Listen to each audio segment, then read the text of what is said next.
Urhobo Okwe orawo mafiare nwanye ni Christmas oya charona onakira ovue iye esiri Okwe gwablu nwari ivulu penana acharona re wede nyo wale ogwani enyo wa enyo he ona obechieva misie gwari yeah so many yo Okwe ke munebi yo agbakiro wewi lolo le oyeri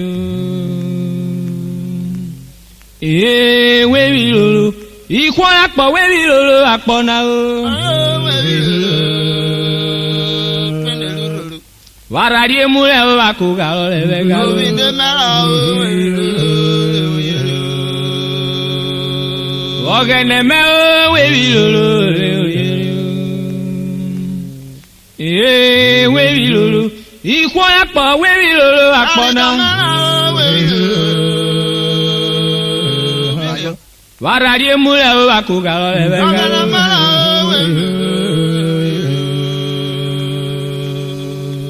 Joyon wani olobloko ya me woje wa poro ma devil aponana omo olobloko ya me woje wa poro ma devil aponana obloblo mi wori mi de so obloblo no ri nenu ere obloblo ya so yugo de le rebo oto abe no lo mi e mori mi rele be fulu lo mi na wa no ejiwekwe obloblo ra yen no gene irole o e wa ri bi omo Urhobo ya me waje wa paro ma dai fora kona adu Urhobo ya me waje wa paro ma dai fora kona adu inu Urhobo de so Urhobo de ne no weta Urhobo ya so yugo de mo bi oto we no na e mari wo ya le fora we na ma na ijiwekwe Urhobo ra ni no ga na bi ra wa re ma Oloblogo ya me waje wa paro ma devil aponana Oloblogo ya me waje wa paro ma devil aponana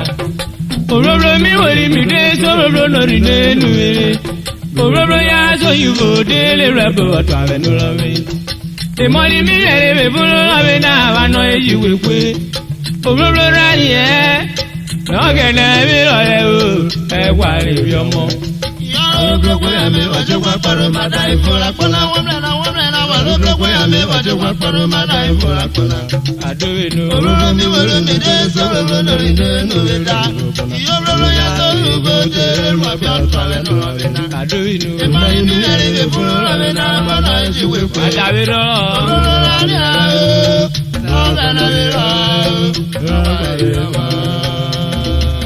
Oloblogo ya me ye poruma omo oloblogo ya me ye poruma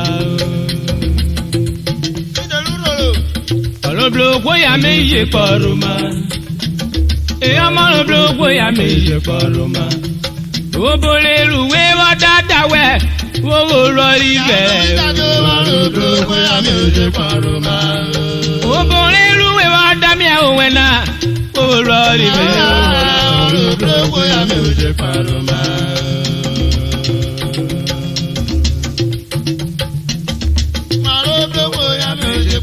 oyin kowe kele di mu ya polo e ọmọ me Sylvester fotoku bolova de ogara oyin ko wa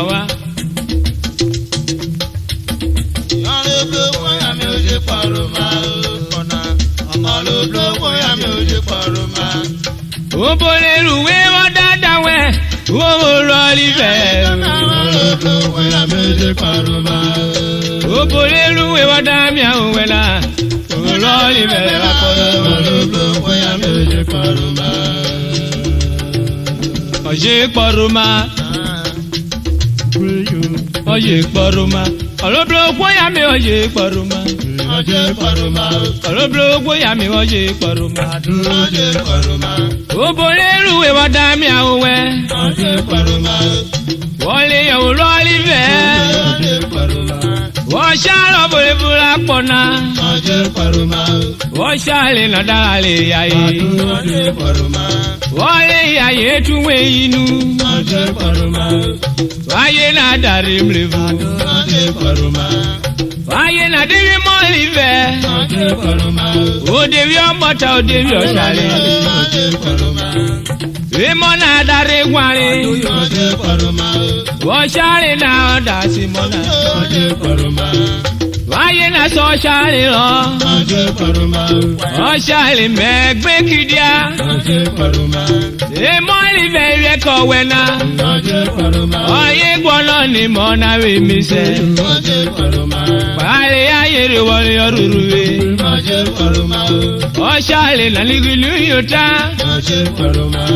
ọ̀ṣàlì náà wọlé ayèrè. ayèrè bọ́ ṣe wì yọ. ozigera ikọ̀ yóò bọ́ ṣe wì yọ. ozigera ikọ̀ yóò bọ́ ṣe wì yọ. ayédè erebo. erebo tó máa wò tó rúru. ọ̀ṣà ìdájà ìrọ̀ èkó. ọ̀kẹ́ ayé náà òkú. ọ̀gbìn mọ́ ayé ọ̀dà wẹ̀kó. ọ̀gbìn mọ́ ìfẹ́ ọ̀dà wẹ̀kó. ayé ló tètè náà. ayé ló tètè náà dáre mlevu. ode yìí mọ́ ìfẹ́. ode yìí ọmọtẹ ode yìí ọ̀ṣàlẹ̀. òsìkè ayé náà rí òkìdíà. ọ̀dà tó máa rán yorí ẹ̀. lọ́lọ́wé nana ayé náà. ọ̀ṣàlọ̀ eré lọ́wọ́. orí ọmọtẹ orí ọ̀ṣàlẹ̀. èmọ́ ìfẹ́ ìfẹ́ ìnàkódé báyìí kéwò. yìdìdí ẹ̀dí ẹ̀mọ́ náà kàdíà. òsìkè ayé náà dàbí ẹ̀dọ̀bù. anọ́bù rẹ̀ bó kọ́yé. ewu kọ́ ọmọ lòlòlò. lẹ́bù náà lè kí rẹ̀ kọ́yé náà. wà lẹ́bù náà rẹ̀ wí fún ẹ̀. ọ̀bù náà rẹ̀ bò ọ̀kẹ́. zigẹ̀rẹ̀ ayé náà ò tù wí. òbúnú òde sọ́ṣà ìrọ́yè. ó bá dáná ẹ̀wọ̀n náà jana. ugbe ọ̀dà wà wọ̀nyé. ní mọ́lúlùbí lọ́yìn náà. wà ní mọ́nàrí òjà gàgà. máa dókòdògbò kọ́ mọ́ṣáré náà. láàrin mẹ́jú wọn ní èrè. ọ̀yìn náà kọ́ mọ́ṣáré pákó. ọ̀ìbọn náà mọ́nà ọ̀bẹ̀rẹ̀ òjà. bàrà lè ọmọ náà ó nínú ọ̀yìn díà. lẹ́nà àwọn ọmọ náà pín sí kúrú. ọ̀ṣàlẹ̀ náà nígi inú yóò ta. bàdà lè ọmọ náà rè. níbi ọmọ náà yóò yín sí kúrú. wọ́n bí dẹ́bò lórí nìte. ayé náà kó sọmọ náà. àánú bilẹ̀ ló pín sí kúrú. lọ́kẹ́rì bílékì tètè sọ́nà rere mu. ọmọ náà wọ̀ dá yàrá. òsìkè ayé náà ṣe mọ̀rọ̀ yìí. èmọ̀ mẹ́wàá kérò mẹ́. wédè ní bílékì re. èmúlò tọ̀lí mẹ́jẹ. èmúlò náà kọ́ èmúlò wà wá. èmúlò nùlí mẹ́jẹ. ọ̀nà kẹ́múlò mọ̀sẹ̀ ló wà wá. èmọ̀ mẹ́wé jòbọ́ tẹ̀mú yìí náà. èmọ̀ náà náà ìnyúri. òsìkè ayé náà kéré múnú. ọ̀ṣẹ́ múlọ́mọ́ lóróró. otu ẹ̀bù odò ètò èwì yọ. òmù èmù náà dé mú ẹnu yìí mẹ́jẹ. ọ̀ṣẹ́ múlẹ̀ mọ́rọ́ yẹn yóò tọ́rí mẹ́jẹ. ọ̀ṣẹ́ múlẹ̀ mọ́rọ́ yóò tọ́rí mẹ́jẹ. òsìkè ayé náà bí rorò. nuwe náà ayé wa náà. láyé fẹ́ àkó kan ìgbàdùn yìí. òbí ẹ̀kẹ́gbẹ́ òde bí ọ̀dá yàrá. ọbẹ̀rẹ̀ ẹ̀ nira kó wì í. bẹ́ẹ̀ àkó ọ̀rọ̀ wọ̀rẹ́. ohun ẹ̀yẹ pé akòrè. èmúlòtọ́rí mẹ̀jẹ̀ akòrè lọ. èmúlòtọ́rí mẹ̀jẹ̀ akòrè lọ. ọ̀kẹ́rì bílékì rí òde. ọmọ lóróró rẹ̀.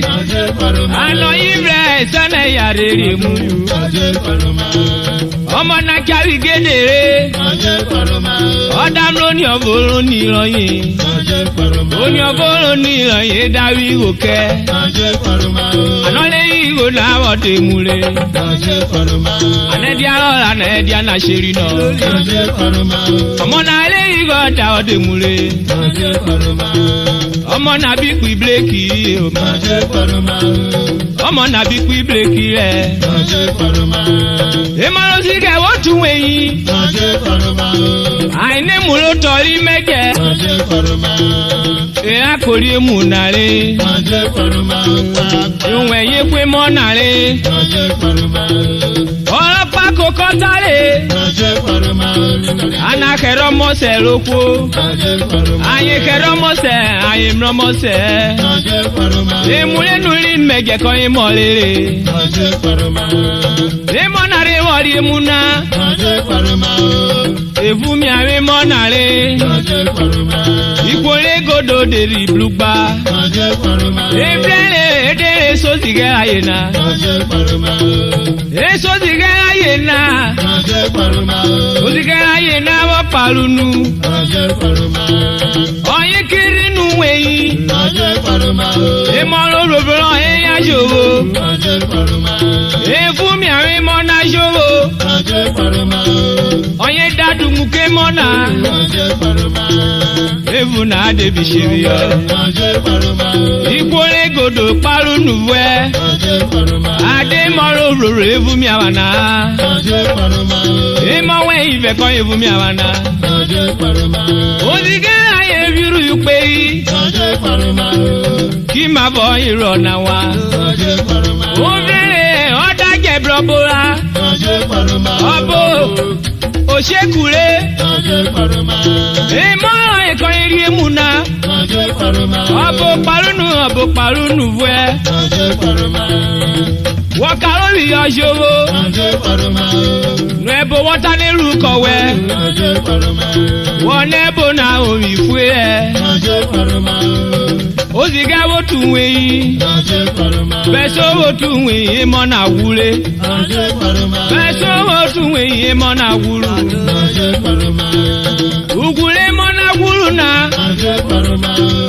ọdún ugwule rìnrìn ayé ẹ̀ wúyọ́ rírè mọ́ náà dé kpokpo nìna wọ́n nìna darí ńọ̀rù ẹ̀ wọ́n nìna ńọ̀rù ẹ̀ rẹ́kì Urhobo wà ní ẹ̀jọ́ ọ̀rù ẹ̀rọ rẹ́kì nù ọ̀ma ọ̀rù ẹ̀yẹ náà kọ́ bẹ́ẹ̀ sí wò kena èmi lòlò kena mi lòlò èmi ọ̀tá enyo wà enyo rẹ̀ aṣù ní lórí rẹ̀ èbí ọ̀nà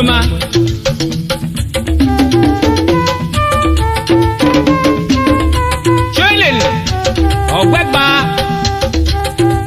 oyin wọ̀kẹ́ Sunday Ogisi alias Big Sonne the Pulogi of Ogara ege nero gara ewe ya aneyin wọn wekobi robo wolu lọ ọmọroko sèrò náà oyin ọkẹ evergreen oji ìtìbá guru ọsẹ mọyin ọkọ wọ ẹmọ fúkẹlúwẹ rẹ òkè ọpọ lè ṣe kavọ òdúdú akọ oyin ọkẹ Edmond Eduvie alias Etabuna ekiri moto ya tu ọgbụ moto ọgbọ n'igo Alex Dogo Lazy Electronic Assembly onye ikọwe ebi ono manene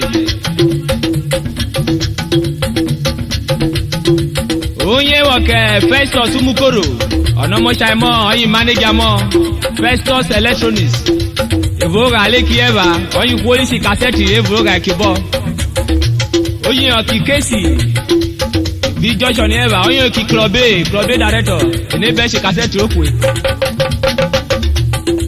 avec alo oliver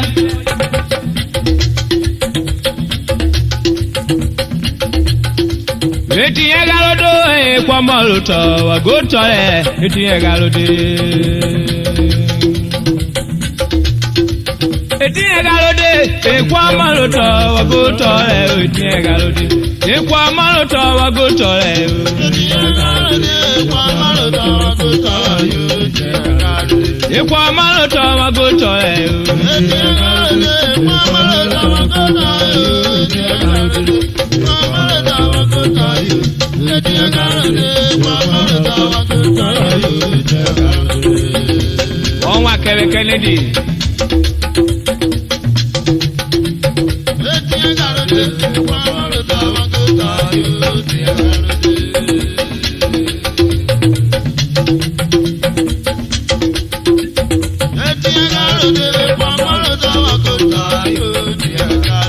Ekwa maluto wagoto le. Ekwa maluto wagoto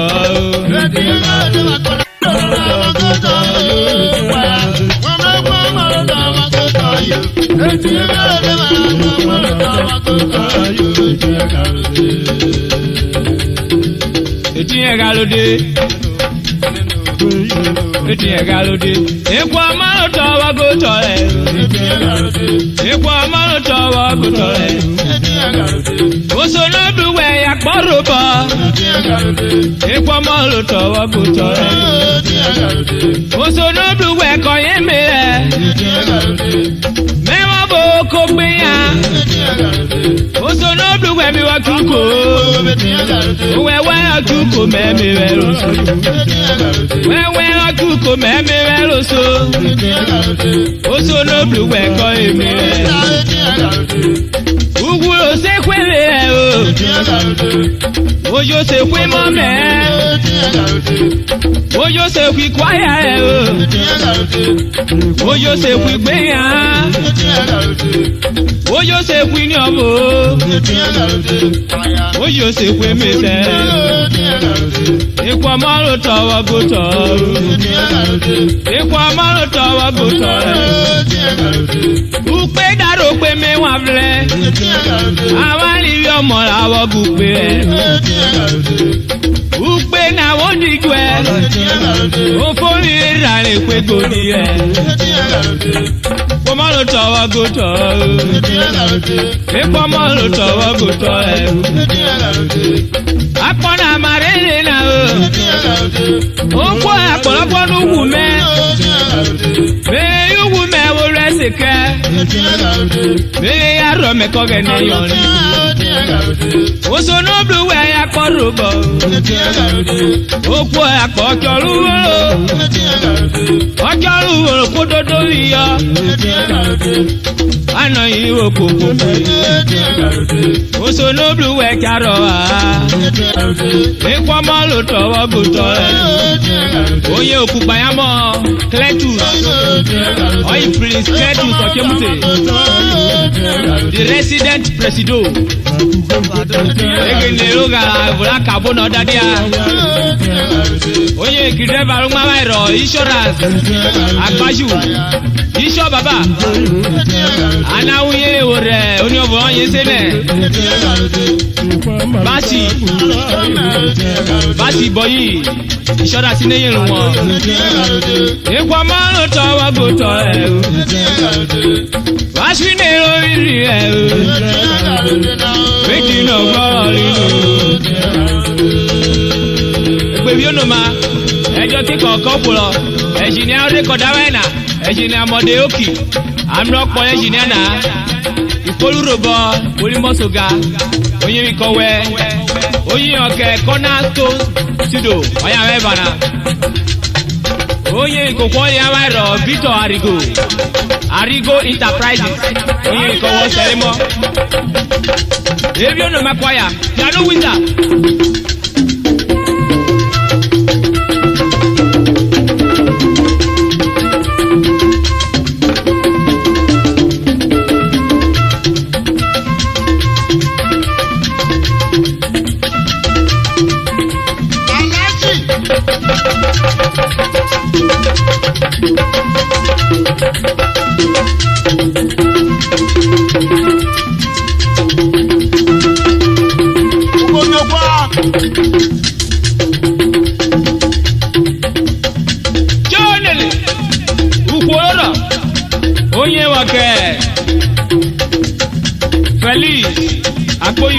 Oyi president Ukoko Esene Winners Club Jesse. Ọbẹ̀ Joseph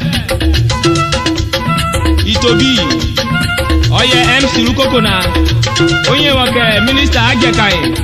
Oye wọ̀kẹ̀ Friends. Agbamitọ̀tọ̀ Ìnáyẹ̀jẹ̀ mi sódẹ̀ na. Oye arúẹ̀ ẹ̀kọ́ máa rí Kennedy Oturukoro méje. Wakobiro ẹsẹ̀ ìwé rúru. Oye ọ̀kẹ́ Samuel Ebune. Oyi ma polipo.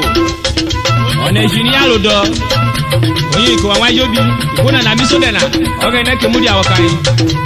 Èébí ọ̀nà máa ń nẹ̀nẹ̀. Ẹjọ́ kíkọ̀ ọ̀kọ́ kò lọ. Piano wizard.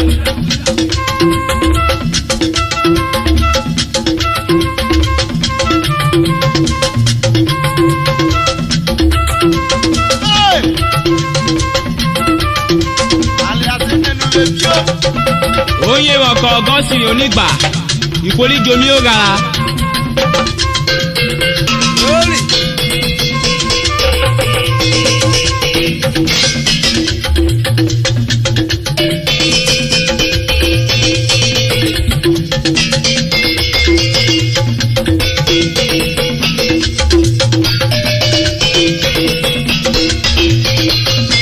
Ee ò parigo ọ̀nà ọ̀sẹ̀ ló kú ọ. Ọsẹ mẹ ọdẹwẹ ka kẹlẹwẹlẹ lẹ ẹnẹnu wọla oyiyin ọkẹ ọsẹ ẹlẹbu ní ewúro bẹjọ bíọ ọmọkọmọkọ sọpa èyí owó kpótọ dẹdẹ kó jẹ